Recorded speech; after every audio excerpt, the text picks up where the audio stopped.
आदरणीय उज्ज्वला मारणे मॅम, माझं सर्व शिक्षक वर्ग, पालकगण आणि माझ्या प्रिय विद्यार्थ्यांनी, आज मी ते अशा व्यक्तीबद्दल सन्मानासाठी बोलणार आहे ज्यांनी आपल्या शाळेला केवळ शिक्षण संस्था म्हणून नव्हे तर एक संस्कार मंदिर म्हणून घडवले आहे. जेव्हा आपली ही शाळा सुरू केली तेव्हा आपल्याकडे मोठ्या सुविधा नव्हत्या, पण एक मोठं स्वप्न नक्की होतं की प्रत्येक मुलाला चांगलं शिक्षण देण्याचं आणि त्यांचं भविष्य उज्ज्वल करण्याचं. आपल्या शाळेच्या अध्यक्षा माननीय उज्ज्वला मारणे मॅम ह्या केवळ एक व्यवस्थापक नाहीत तर ते एक प्रेरणास्थान आहे. त्यांच्या अथक परिश्रमामुळे, चिकाटीमुळे आणि दूरदृष्टीमुळे आज ही शाळा यशाच्या शिखरावर पोहोचली आहे. त्यांनी नेहमीच विद्यार्थ्यांच्या सर्वांगीण विकासासाठी प्राधान्य दिले आहे. केवळ पुस्तकातील ज्ञान नव्हे तर संस्कार, मूल्ये आणि जीवनातील योग्य दिशा देण्याचे महान कार्य त्या करत आहेत. शिक्षक वर्गासाठी त्या एक प्रेरणास्थान आहेत. त्यांच्या नेतृत्वाखाली आम्हाला काम करण्याची संधी मिळते ही आमच्यासाठी अभिमानाची गोष्ट आहे. त्यांनी नेहमीच आमच्यावर विश्वास ठेवला, आमच्या क्षमतांना वाव दिली. त्यांचे शाळेबद्दलचे प्रेम, समर्पण आणि निस्वार्थ भावना ही खरंच कौतुकास्पद आहे. त्यांच्या प्रत्येक प्रयत्नामागे विद्यार्थ्यांचे उज्ज्वल भविष्य घडवण्याची तळमळ दिसून येते. शेवटी इतकंच म्हणेन, स्वप्न पाहणे सोपे नसते. स्वप्न पाहणे सोपे असते, पण ते सत्यात उतरवण्यासाठी जी जिद्द हवी आणि ती जिद्द आम्हाला तुमच्या रूपात दिसते.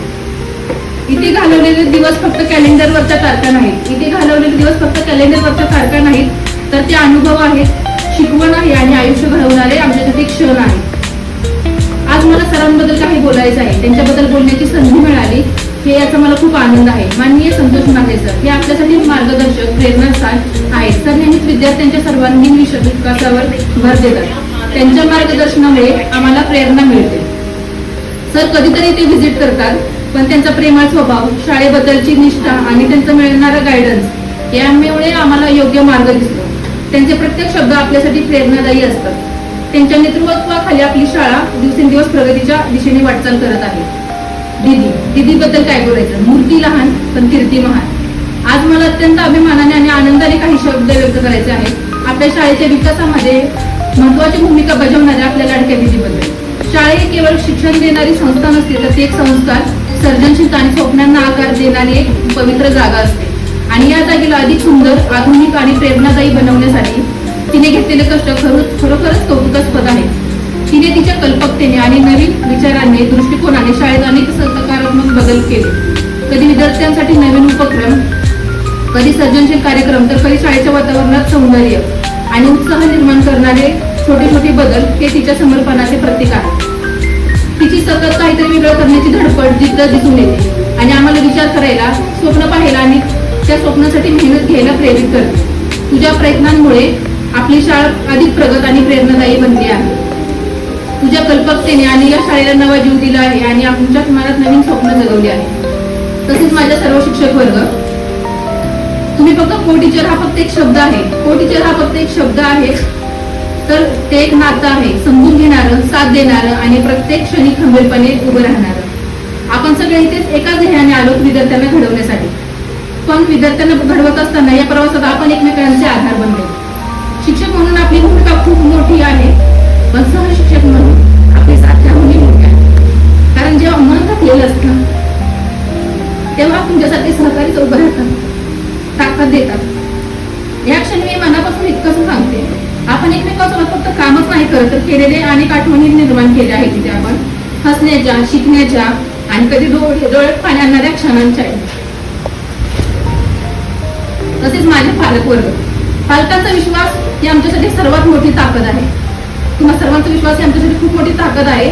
तुमची साथ आणि सहकार्य नसतं तर आजचा हा प्रवास इतका सुंदर झालाच नसता. ही शाळा आपल्यासाठी एक कुटुंब आहे आणि या सगळ्या कुटुंबाचा तुम्ही एक महत्वाचा भाग आहात. पहिला विषय माझ्या विद्यार्थ्यांचा. आजचा हा क्षण आमच्यासाठी खूप भावनिक आहे. तुम्हा सर्वांना निरोप देताना मनात अनेक आठवणी दाटून येतात. काल परवा तर तुम्ही शाळेत पाऊल ठेवल्यासारखं वाटतं आणि आज आयुष्याच्या नवीन वाटेवर पाऊल टाकण्यासाठी तयार आहात. कधी रागावलं, कधी कौतुक केलं, पण त्या मागे नेहमी तुमचं भलं व्हावं हीच इच्छा होती. मी जाता तुमच्यासाठी कविता सादर करेन. कितीही सुखद असली तरी कुठेतरी संपणारी वाट असते. पण संपणाऱ्या वाटेसोबतच जन्मणारी नवी पहाट असते.